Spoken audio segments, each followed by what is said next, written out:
Hi everyone, welcome back. Today we are talking about isolation. We continue our topic. Why do we need that tribe? If you're an African parent, I want you to come to the front. This one is for you. What happens when we get that diagnosis?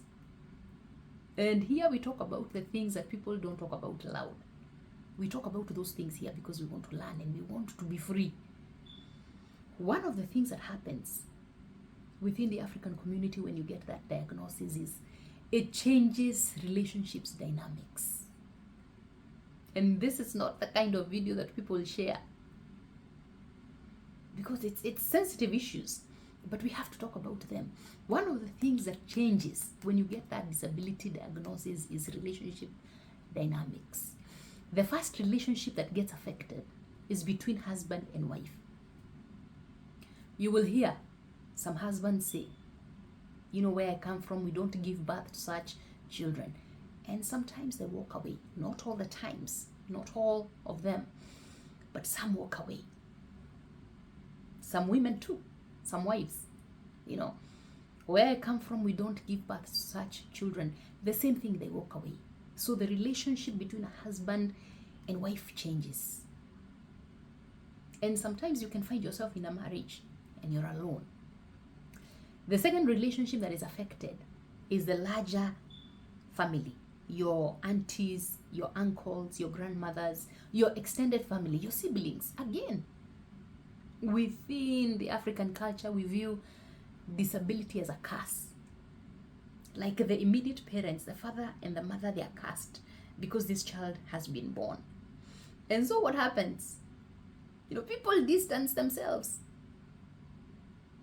And you will find yourself struggling in isolation because, they don't want to get involved. And so again, you can find yourself surrounded by 5 aunties, 7 sisters, grandmother, 10 aunties, but you're walking alone because of this thing called stigma. Again, that part of relationship is affected. The third relationship, and we talked about this the other day, is friends.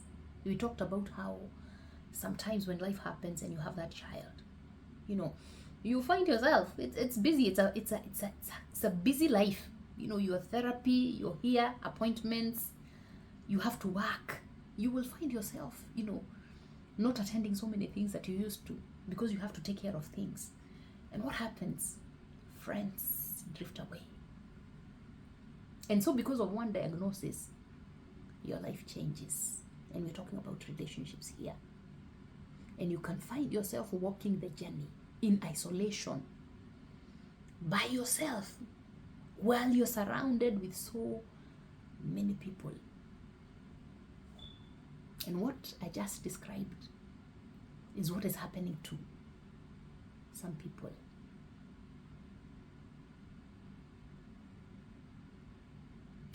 And that is why a tribe comes in handy.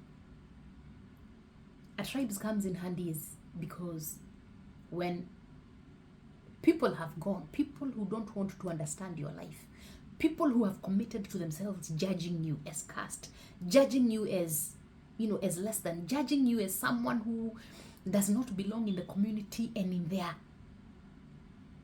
their small space. The tribe is where you're welcome. The tribe is where they understand what you're up against.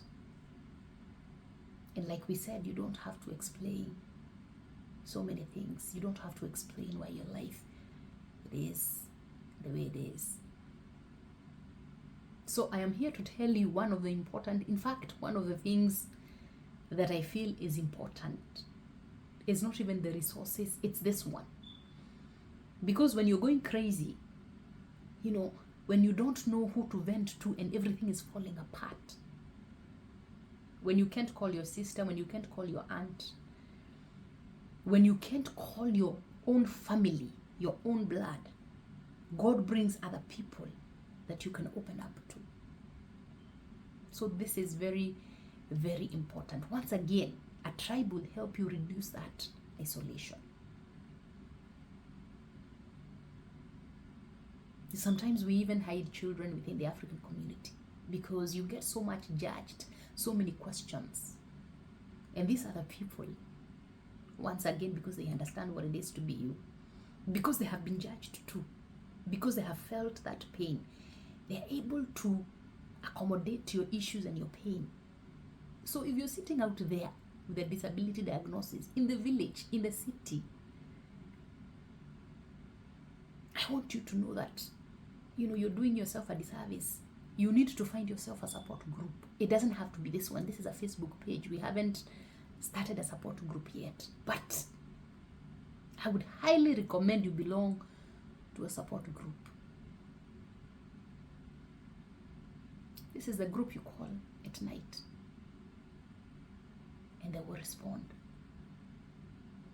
And if you're still not convinced that you need a group, wait till you hear the last reason why you need a tribe. I want you to share this video with that mom, that dad, and let them know that they don't have to do it alone. And in this time, of the year, August 2026, we are in 2026. No parent should walk alone. No parent should be isolated. No parent should do it without a tribe. I'll see you in the next one.